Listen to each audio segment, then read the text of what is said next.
we move on to the start of 2008. We got UFC 80 Rapid Fire from, where's it happening? England. We got it this Saturday. And in the main event, we have BJ Penn versus Joe Stevenson for the lightweight title. Sean Shirk, as all you know, was found guilty and stripped of the title. He will get the immediate rematch when his suspension's up, but for the time being, we got BJ Penn versus Joe Stevenson. Zach, what is your take on this fight? I don't know if you guys saw the in-depths that aired on Spike, and I'm sure they're on the internet. Oh my god, this was like, I was really counting Stevenson totally out.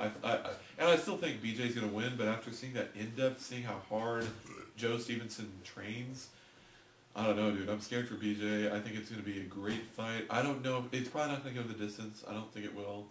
If I were Joe, I would concentrate on stand-up because, like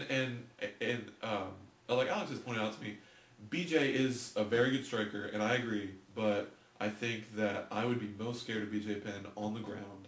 So I would concentrate on striking, and because I just don't see him beating BJ on the ground.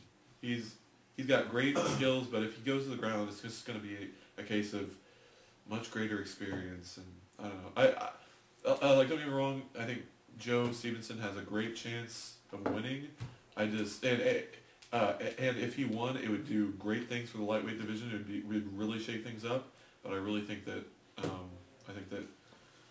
Prodigy's going to take this one, and BJ's going to prove why he's the best 155 pounder. So.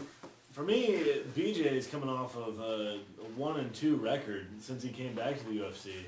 Well, granted, 2 of those fights were in the welterweight division.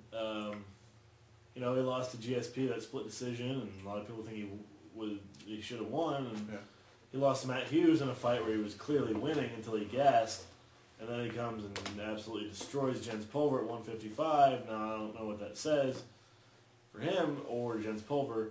But we got Joe Stevenson, who's coming off a long win streak and, doing some good shit. And granted, he's never been tested, but we don't know what he can really do because he's run through these other guys with ease pretty much. The Kurt Pellegrino fight was proof of that. Kurt Pellegrino's a great fucking fighter, and he ran right through him. And Gillard was like that. Ended Gillard like that. Sick guillotine. So I think this is a much closer fight than people are giving it a chance. I'm still giving it to BJ. I'm still saying BJ Penn is going to win. Yeah. But I'm saying don't count Joe Stevenson out, and I'm not just throwing all caution to the wind and saying this is going to be an easy breeze for BJ Penn. Although I would like to see BJ Penn versus Sean Shirk a lot more than Joe Stevenson. Moving along, the co-main event, Gabriel Gonzaga versus Fabricio Verdum. This is, like, people were acting like this is a close fight. I'm saying Gonzaga's going to steamroll through Verdum. I'd like to see that. Verdum's great. He's great on the ground, but Gonzaga coming off that loss to Couture and the fact that he needs to avenge his first loss in his career against Verdum, and then going off of what Verdum showed in the Arlovsky fight in an extremely boring fight, I think Gonzaga's going to take this easy.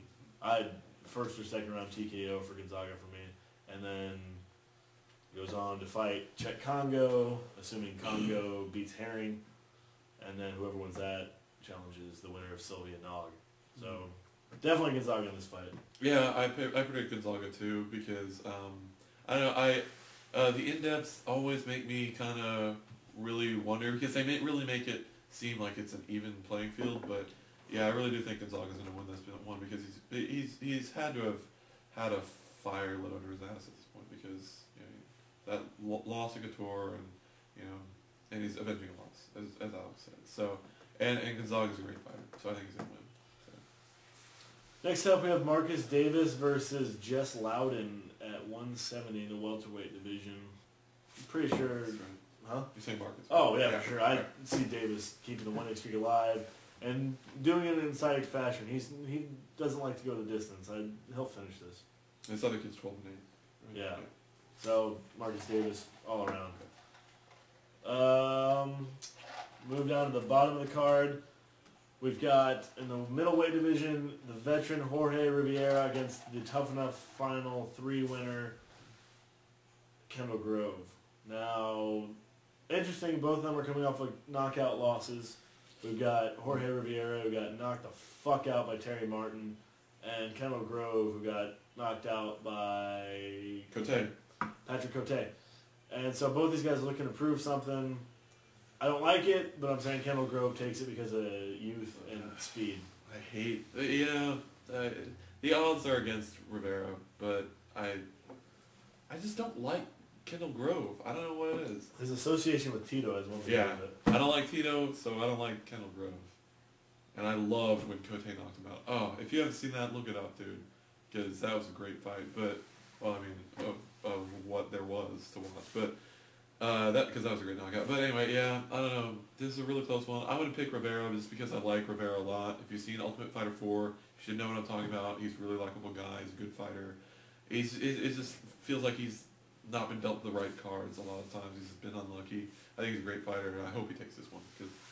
And I like you hope he wins, right? Like, yeah. I'm just saying Kendall Grove just basically on if I like to keep a good prediction record going.